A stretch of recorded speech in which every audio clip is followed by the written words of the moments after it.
नमस्कार दोस्तों, मैं एस्ट्रोलॉजर विजय कुमार अपने चैनल में आपका स्वागत करता हूं। दोस्तों, पिछले पार्ट में हमने कुंभ लग्न के योग कारक ग्रह और मारक ग्रह कुंडली में कैसे देखें इसकी जानकारी प्राप्त की। आज हम मीन लग्न के योग कारक ग्रह और मारक ग्रह कुंडली में कैसे देखें इसकी जानकारी प्राप्त करेंगे।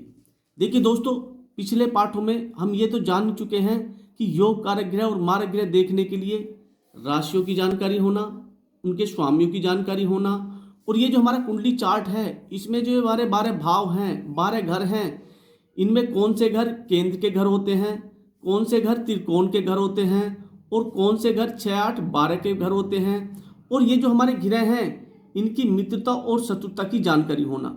अगर हमें इन सब चीज़ों की जानकारी है, अगर हम इन सब चीज़ों के बारे में जानते हैं तो हम बहुत आसानी से ये देख सकते हैं कि कौन सा ग्रह योग कारक है और कौन सा ग्रह मारक है। देखिए, यहाँ पर मैंने आज ये मीन लगन की कुंडली बनाई है। ये जो हमारा फर्स्ट हाउस है, पहला घर है, इसमें जो 12 नंबर लिखा हुआ है, 12 नंबर यानी कि मीन राशि, और मीन राशि के स्वामी कौन होते हैं? गुरुदेव। तो इस लगन कुंडली के जो लग्नेश हुए वह गुरुदेव हुए, और किसी भी लगन कुंडली का जो लग्नेश होता है वह योग कारक ग्रह होता है, चाहे उसकी एक राशि 6, 8, 12 में क्यों ना चली जाए। देखिए, लग्नेश की एक राशि आई पहले घर में और एक हाउस मिला इनको 10वें नंबर का हाउस, जो हमारा कर्म का हाउस होता है, प्रोफेशन का हाउस होता है। तो देखिए, किसी भी ग्रह की जब 2 राशियां केंद्र में आ जाती हैं तो उसको केंद्राधिपति दोष लग जाता है। लेकिन दोस्तों, लग्नेश को कभी भी केंद्राधिपति दोष नहीं लगता है, वह हमेशा योग कारक ग्रह ही होता है। तो गुरुदेव यहां पर कौन हुए? योग कारक ग्रह हुए। अब एक नंबर यानी कि मेष राशि, और मेष राशि के स्वामी कौन होते हैं? मंगलदेव। अब हमें ये देखना है कि मंगलदेव गुरुदेव के मित्र हैं या शत्रु हैं। तो मंगलदेव गुरुदेव के अति मित्र हैं, और एक हाउस मिला इनको दूसरे नंबर का हाउस, जो हमारा अच्छा घर होता है, कुटुंब का घर होता है, वाणी का घर होता है, धन का घर होता है। और एक राशि चलेगी इनकी 9वें घर में, 8वें नंबर की राशि, जो हमारा त्रिकोण का घर होता है, और ये हमारा भाग्य का भी हाउस है, पिता का हाउस है, और धर्म में रुचि का भी हाउस है। और अष्टम द्वादश थ्योरी के अनुसार दूसरे घर का मालिक, 7वें घर का मालिक अगर लग्नेश का मित्र है तो वह योग कारक ग्रह होगा, अगर वह लग्नेश का शत्रु है तो वह मारक ग्रह होगा। तो यहां पर मंगलदेव कौन हुए? योग कारक ग्रह हुए। एक हाउस इनको मिल गया त्रिकोण का हाउस, और एक धन भाव मिल गया, और ये लग्नेश के मित्र भी हैं, तो यहां पर मंगलदेव हुए योग कारक ग्रह। अब 2 नंबर यानी कि वृष राशि, और वृष राशि के स्वामी कौन होते हैं? शुक्रदेव। अब हमें ये देखना है कि शुक्रदेव गुरुदेव के मित्र हैं या शत्रु हैं। तो शुक्रदेव गुरुदेव के शत्रु होते हैं, और एक हाउस मिला इनको तीसरे नंबर का हाउस, जो हमारा इतना अच्छा घर नहीं होता है, कड़ी मेहनत का घर होता है। और एक राशि चलेगी इनकी 8वें घर में, जो हमारा बुरा ही घर होता है, ये लंबी बीमारियों का घर होता है, मृत्यु तुल्य कष्ट का घर होता है, और लग्नेश के ये शत्रु भी हैं। तो इनको 2 हाउस गलत मिलने के कारण, और ये लग्नेश के शत्रु भी हैं, तो यहां पर शुक्रदेव होंगे मारक ग्रह। शुक्रदेव कौन होंगे यहां पर? मारक ग्रह। अब 3 नंबर यानी कि मिथुन राशि, और मिथुन राशि के स्वामी कौन होते हैं? बुधदेव। अब हमें ये देखना है कि बुधदेव गुरुदेव के मित्र हैं या शत्रु हैं। तो बुधदेव गुरुदेव के मित्र होते हैं, और एक हाउस इनको मिला 4थे नंबर का हाउस, जो हमारा बहुत अच्छा घर होता है, केंद्र का घर है, ये प्रॉपर्टी वाहन का घर है, सुख साधन का घर है, माता का घर है। और एक राशि चलेगी इनकी 7वें घर में, ये भी हमारा अच्छा घर है, केंद्र का घर होता है। देखिए, जब किसी ग्रह की 2 राशियां केंद्र में आ जाती हैं तो उसको केंद्राधिपति दोष लग जाता है। लेकिन उसको केंद्राधिपति दोष उसी स्थिति में लगता है अगर उसकी प्लेसमेंट 6, 8, 12 में कहीं हो या तीसरे घर में कहीं हो। अगर उसकी प्लेसमेंट केंद्र में कहीं है या त्रिकोण में कहीं है तो उसको केंद्राधिपति दोष नहीं लगेगा। तो इस स्थिति में यहाँ पर बुधदेव कौन होंगे? समग्रह होंगे। बुधदेव कौन होंगे? समग्रह होंगे। ये बुधदेव की प्लेसमेंट के ऊपर डिपेंड करेगा कि उनकी प्लेसमेंट कुंडली में कैसी है। अगर वो केंद्र में ही कहीं बैठे हैं या त्रिकोण में कहीं बैठे हैं तो उस स्थिति में ये अच्छे फल देंगे। अगर इनकी प्लेसमेंट कुंडली में 6, 8, 12 में कहीं है या तीसरे घर में कहीं है तो उस स्थिति में ये खराब फल देंगे। तो यहाँ पर मीन लगन की कुंडली में बुधदेव कौन हुए? समग्रह हुए। अब 4 नंबर यानी कि कर्क राशि, और कर्क राशि के स्वामी कौन होते हैं? चंद्रदेव। अब हमें ये देखना है कि चंद्रदेव गुरुदेव के मित्र हैं या शत्रु हैं। तो चंद्रदेव गुरुदेव के अति मित्र हैं, और इनको हाउस भी बहुत अच्छा मिला है, त्रिकोण का हाउस है, और त्रिकोण के हाउस कुंडली में सबसे ज़्यादा शुभ माने जाते हैं, और ये गुरुदेव के लग्नेश के अति मित्र भी हैं। ये त्रिकोण का हाउस हमारा शिक्षा का हाउस होता है, बुद्धि का हाउस होता है, संतान का हाउस होता है, प्रेम विवाह का हाउस होता है।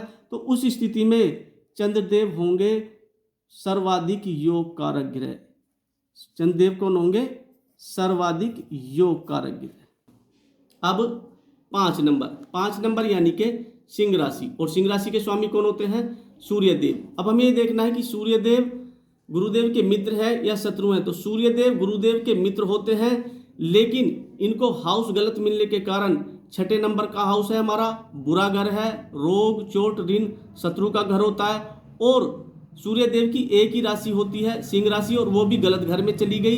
तो यहाँ पर सूर्यदेव बुरे फल देने के लिए बाध्य हो गए, क्योंकि कोई भी अच्छा ग्रह योग कारक ग्रह जब उसको गलत घर मिल जाता है और उसकी एक ही राशि होती है तो वो बुरे फल देने पर बाध्य हो जाता है। तो सूर्यदेव यहाँ पर कौन होंगे? मारक ग्रह होंगे। सूर्यदेव कौन होंगे? यहाँ पर मारक ग्रह होंगे। अब 6 नंबर, इसकी भी हम बात कर चुके हैं। 7 नंबर, इसकी भी हम बात कर चुके हैं। 8 नंबर, इसकी भी हम बात कर चुके हैं। 9 नंबर, इसकी भी हम बात कर चुके हैं। अब 10 नंबर यानी कि मकर राशि, और मकर राशि के स्वामी कौन होते हैं? शनिदेव। अब हमें ये देखना है कि शनिदेव गुरुदेव के मित्र हैं या शत्रु हैं। तो शनिदेव गुरुदेव के शत्रु होते हैं, और एक हाउस मिला इनको 11वें नंबर का हाउस, जो हमारा छोटी मोटी बीमारियों का घर भी होता है, और ये वैसे इच्छा पूर्ति और लाभ का भी घर होता है। और एक हाउस मिला इनको 12वें नंबर का हाउस, जो हमारा बुरा घर होता है, व्यय का घर होता है, खर्चे का घर होता है, और ये जेल यात्रा तक करा देता है। तो इनको एक हाउस बहुत बुरा मिला और एक हाउस एवरेज मिला, और ये लग्नेश के शत्रु भी हैं। तो यहाँ पर शनिदेव होंगे मारक ग्रह। शनिदेव कौन होंगे यहाँ पर? मारक ग्रह। देखिए, इस मीन लगन की कुंडली में गुरुदेव, मंगलदेव, चंद्रदेव ये योग कारक ग्रह हुए, शुक्रदेव, सूर्यदेव, शनिदेव मारक ग्रह हुए, और बुधदेव सम ग्रह हुए। दोस्तों, यहाँ पर मैंने लिखा है ईश देव, कि इस मीन लगन की कुंडली के ईश देव कौन होंगे। देखिए, बहुत आसान है जानना कि हमारी लगन कुंडली का, जो भी हमारी लगन कुंडली है उसका ईश देव कौन होगा। देखिए, किसी भी लगन कुंडली का जो पंचम हाउस होता है, 5वां घर होता है, उसमें जो राशि लिखी हुई होती है, उसमें जो राशि होती है, हमें केवल वो राशि देखनी है कि उसमें कौन सा नंबर लिखा हुआ है। अब यहाँ पर कौन सा नंबर लिखा हुआ है? 4 नंबर। अब 4 नंबर यानी कि कर्क राशि, और कर्क राशि के स्वामी कौन होते हैं? चंद्रदेव। तो इस लगन कुंडली के जो ईश देव हुए वह हुए चंद्रदेव। देखिए, अगर आप अपने इष्ट देव की पूजा आराधना करते हैं, उनके सामने नमन करते हैं, तो वो आपकी हर समस्या का समाधान करेंगे, हमेशा आपको अच्छे फल देंगे। देखिए, चंद्रदेव हमारे भोलेनाथ से जुड़े हुए हैं, शंकर भगवान से जुड़े हुए हैं। अगर आप शंकर भगवान की पूजा आराधना करते हैं, उनके बीज मंत्र करते हैं या उनके सामने नमन करते हैं, तो वो आपकी हर समस्या का समाधान करेंगे, आपको हमेशा अच्छे फल ही देंगे। तो इस मीन लगन की कुंडली में ईश देव कौन हुए? चंद्रदेव। देखिए, यहाँ पर कितने ग्रह बैठे हैं हमें उनसे कोई लेना देना नहीं है। यहाँ पर 2 ग्रह भी हो सकते हैं, 3 भी हो सकते हैं, 4 भी हो सकते हैं। हमें केवल ये देखना है कि इस घर में, 5वें घर में राशि कौन सी लिखी हुई है, कौन सा नंबर लिखा हुआ है। जो भी नंबर लिखा होगा, उस नंबर की जो राशि होगी और उस राशि का जो स्वामी होगा, वह उस लगन कुंडली का इष्ट देव होगा। दोस्तों, बहुत आसान है देखना कि कौन सा ग्रह योग कारक है और कौन सा ग्रह मारक है। हमें इन राशियों की जानकारी होनी चाहिए, उनके स्वामियों की जानकारी होनी चाहिए। ये जो हमारा कुंडली चार्ट है, इसमें जो 12 भाव हैं, 12 घर हैं, इनमें कौन से घर केंद्र के घर होते हैं, कौन से घर त्रिकोण के घर होते हैं, और कौन से घर 6, 8, 12 के घर होते हैं, इनकी जानकारी होनी चाहिए। और जो हमारे ग्रह हैं, इनकी मित्रता और शत्रुता की जानकारी होनी चाहिए। अगर हम इन सब चीज़ों की जानकारी है, तो हम योग कारक ग्रह और मारक ग्रह बहुत अच्छी तरीके से देख सकते हैं। दोस्तों, देखिए, आज हमने मीन लगन की कुंडली के योग कारक ग्रह और मारक ग्रह की जानकारी प्राप्त की। हमने अब तक मेष से लेकर के मीन लगन तक के जितनी भी लगने हैं, उनके सभी योग कारक ग्रह और मारक ग्रह के बारे में जानकारी प्राप्त की है। इसके आगे जो हमारे पाठ आएंगे, वो पाठ बहुत इम्पोर्टेंट होंगे, क्योंकि जब हमें इन सभी चीज़ों की जानकारी होगी कि हम योग कारक ग्रह और मारक ग्रह कुंडली में कैसे देखें, अगर हमने इसको सीख लिया है तो आगे जो हमारे पाठ आएंगे उनको समझने में हमें बहुत आसानी हो जाएगी। दोस्तों, अगर आपको वीडियो अच्छी लगी है तो इसको लाइक करें, शेयर करें, सब्सक्राइब करें, कमेंट करना और नोटिफिकेशन बेल दबाना ना भूलें, क्योंकि मेरी अगली वीडियो अपलोड होते ही आपके पास मैसेज आ जाएगा। तब तक के लिए थैंक यू।